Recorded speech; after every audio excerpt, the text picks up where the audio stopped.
Oke, teman-teman semuanya, pekan kemarin kita sudah mempelajari modul ajar ya, modul ajar berbasis deep learning. Modul ajar berbasis deep learning. Nah, ini karyanya Mas Abid Al-Mansur ya, mahasiswa dari Pondok Pesantren Sunan Ampel Nganjuk ya.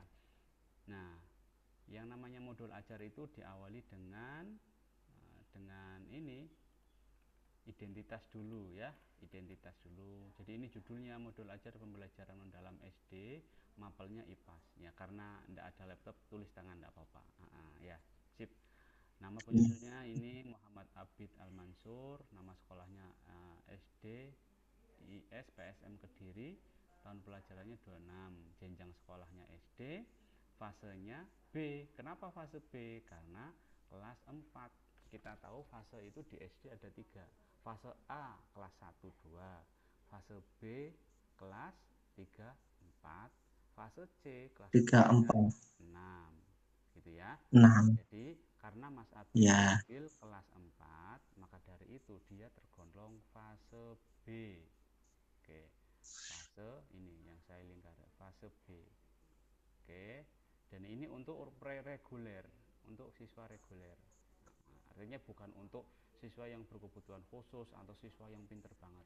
Siswa reguler, siswa biasa yang campuran. Gitu ya. Kemudian dimensi profil Ya. lulusan, Kalau dulu di masih kurikulum merdeka, tapi kebijakan yang dulu itu pakai profil pelajar Pancasila. Nah, profil pelajar Pancasila. Nah, sedangkan sekarang itu pakai istilah dimensi profil lulusan. Dimensi profil lulusan menurut Permendikbudristek nomor 12 tahun 2024 ya. Nah, itu ada 8.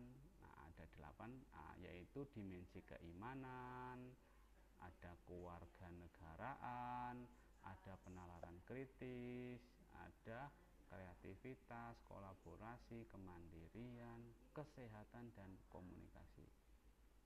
Jadi yang dulu ada 5 ditambah 3 ya, yang kesehatan, komunikasi, sama kewarganegaraan. Nah, itu.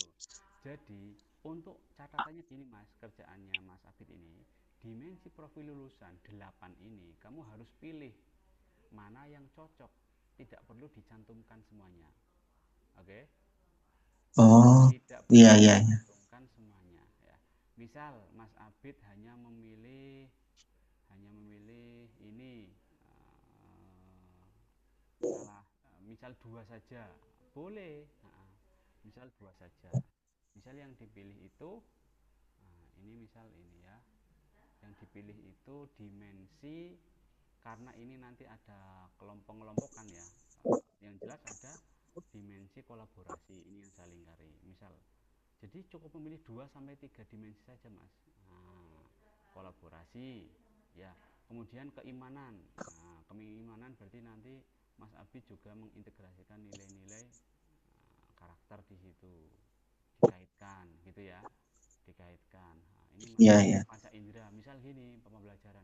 Kita harus bersyukur karena sudah dikaruniai panca indera oleh Allah Subhanahu wa taala. Nah, itu namanya mengintegrasikan untuk meningkatkan keimanan. Begitu ya. Kemudian Iya, iya. cukup 2 boleh, cukup 2 saja boleh, ngambil 2. Dimensi profil lulusannya itu tidak harus semua titik poinnya itu. Cukup 2. Cukup 2 atau 3 disesuaikan pembelajarannya. Misal ngambil 2 saja Mas, boleh, boleh. Nah, Oke, gitu ya. oke. Oke. Iya. Kemudian kita lanjut ke bawah, desain pembelajaran. Desain pembelajaran ada beberapa aspek. Yang pertama capaian pembelajaran. Nah, capaian pembelajaran kemarin sudah saya paparkan, itu ada di peraturan menteri ya, ada peraturan menteri, tapi kita juga bisa cek online juga. Webnya sudah saya kirim di grup ya, tinggal itu diklik, kemudian nanti dipilih fasenya, fase apa, kelasnya berapa. Nah, capaian pembelajarannya nanti dipilih.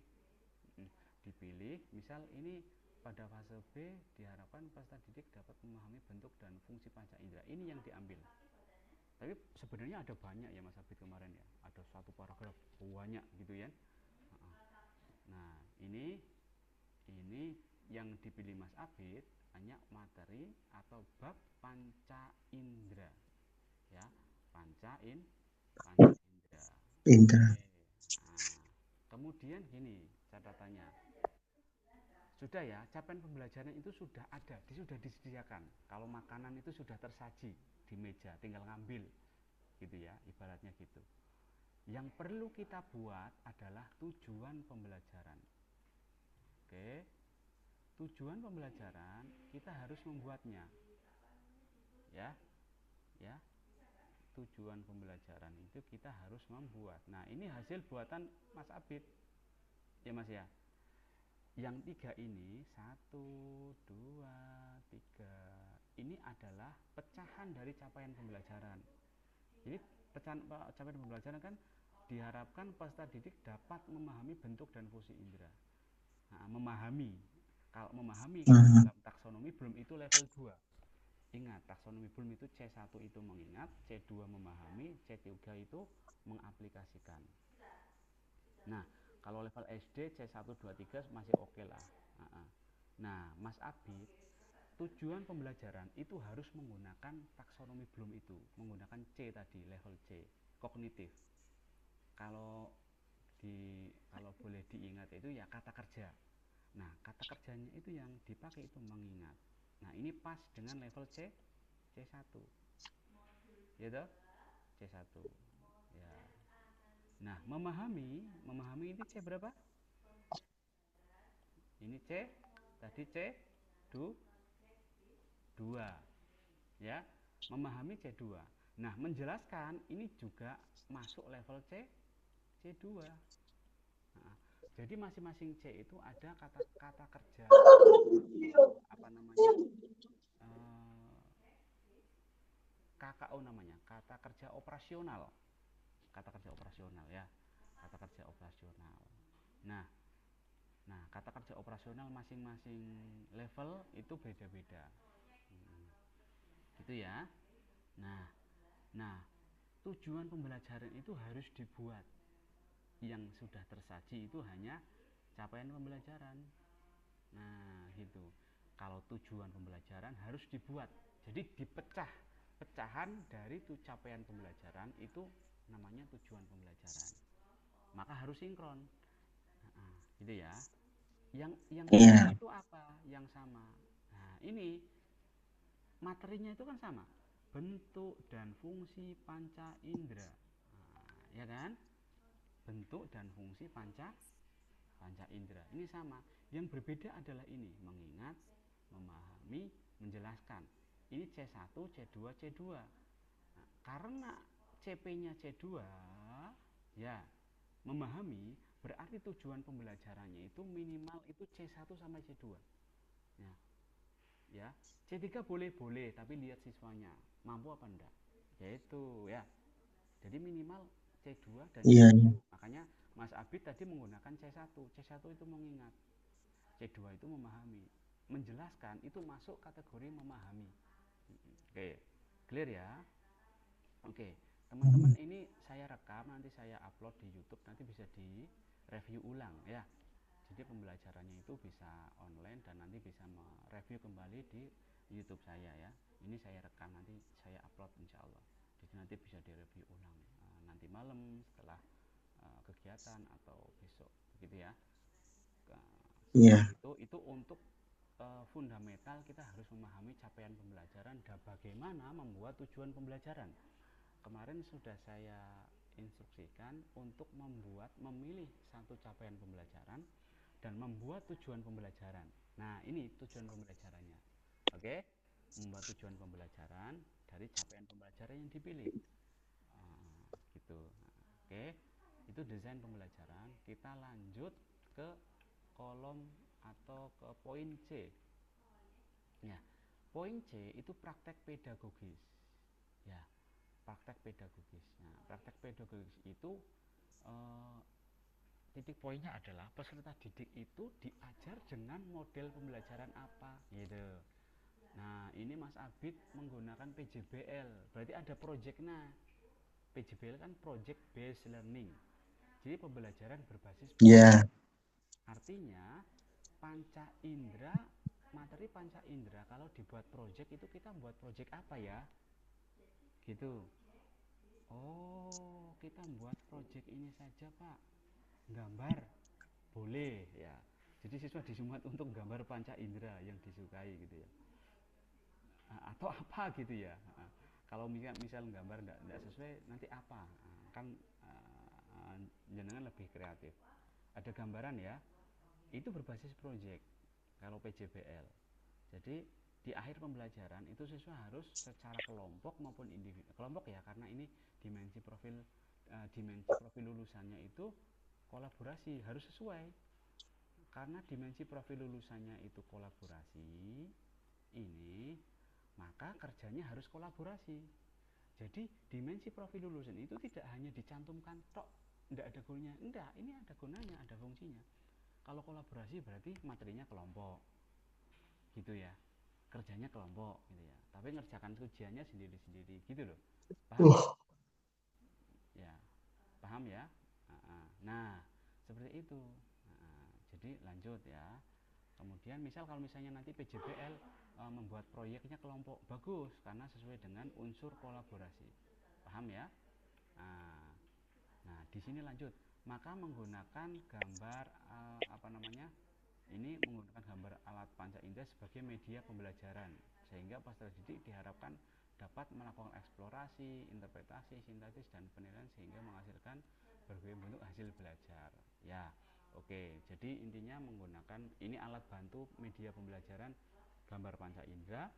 Mungkin siswa proyeknya apa? Oh, dibuat gambar sendiri. Boleh, biar nanti pas pembelajaran selanjutnya tidak menggunakan gambar yang lain gitu kan, atau gambar milik orang lain, gambar milik sendiri ya Mas Abid ya. Ya, lanjut ya. Mas Abid dan teman-teman masih on ya. Iya, iya. Kemudian selanjutnya Ya, saya masih on, saya masih on. siap. Selanjutnya asesmennya menggunakan apa? Nah, asesmennya itu ujiannya. Ya, asesmennya kemarin Mas Abid itu menggunakan media kuis. Nah, media kuis. Nah, jadi praktek pedagogis itu gambaran pembelajarannya itu nanti seperti apa. Nah, ini menggunakan model belajar PJBL dan sistem asesmennya menggunakan kuis ya, bukan media kuis, tapi kuis saja. Kuis gitu ya. Ini kuis. Kuisnya itu boleh kuis interaktif lesan atau pakai aplikasi online gitu boleh ya. Kemudian lingkungan belajar bawahnya. Lingkungan belajar. Lingkungan belajar itu ada lingkungan fisik, yaitu ruang kelas. Ya. Kalau ada lab, kita masuk lab, ya tambahi laboratorium begitu. Gitu ya, lingkungan fisik. Kemudian ada lingkungan virtual. Ya, lingkungan virtual. Lingkungan virtual itu kalau menggunakan platform belajar online, misal tadi kuisnya menggunakan kuis online. Nah, boleh. Nah, namanya lingkungan virtual. Nah, gitu ya. Kemudian lingkungan eksperimental. Nah, eksperimental itu terkait dengan praktek. Di sini siswa diusahakan itu praktek di lapangan. Misal apa namanya ya. Jadi sesuai dengan materinya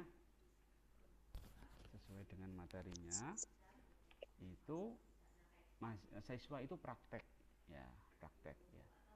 Ya. Suara saya jelas ya Mas Abid ya? Ya, jelas kalau di saya. Oh ya, siap. Nanti yang tidak jelas, yang putus-putus mungkin karena sinyal. Nanti ini bisa mendengarkan kembali rekaman saya ya. Oke. Kemudian yang poin E itu pemanfaatan digital. Ya, pemanfaatan digital. Ya, karena masih berada pada fase B, maka pemanfaatan digital terbatas pada pakai ini grup WA gitu ya. Jadi kalau pemanfaatan digital itu selain tadi kuis online itu ada misal pakai e-learning. Nah, e-learning atau menggunakan grup WA untuk komunikasi dengan siswa gitu. Itu pemanfaatan digital dan semua aset-aset digital masuk ke sini. Ya. Oke. Siap. Kemudian ini untuk desain pembelajaran. Ya, sekarang masuk ke pengalaman belajar. Nah, pengalaman belajar ini intinya dari modul ajar. Nanti Mas, karena pengalaman belajarnya Mas Abid belum ini ya, belum selesai dan harus disesuaikan gitu ya. Nanti Pak saya kirim formatnya yang Word aja. Pengalaman belajar itu ditulis dari awal, itu fase capaian pembelajaran ditulis ulang aja, kemudian tujuan pembelajaran ditulis ulang, dan ini indikatornya. Nah, pada ini harus disesuaikan isi dari pengalaman belajar Mas. Nanti saya share ya terkait dengan isi dari pengalaman belajar. Intinya pengalaman belajar adalah kegiatan guru dan murid dari mulai salam sampai salam awal sampai salam penutup. Salam awal, setelah salam ngapain? Guru mungkin memotivasi siswa, di siswa disuruh merapikan tempat duduk, dicek kehadiran, dimotivasi. Nah, itu tertulis semua. Siswa ngapain, guru ngapain. Begitu ya. Sampai nanti evaluasi dan akhirnya itu sampai ditutup kelasnya. Itu semua tertulis di pengalaman belajar. Gitu ya. Oke, untuk recordnya materinya sampai ini dulu, poin 3 pengalaman belajar. Jadi kita sudah membahas identifikasi, identitas modul ajarnya, kemudian desain pembelajaran, ada capaian pembelajaran, tujuan pembelajaran, dan praktek pedagogis, dan lingkungan pembelajaran serta pemanfaatan digital. Yang ketiga, pengalaman belajar ini yang intinya. Oke ya. Terima kasih ya. Nanti bisa dilanjut lagi, review lagi untuk materi berikutnya.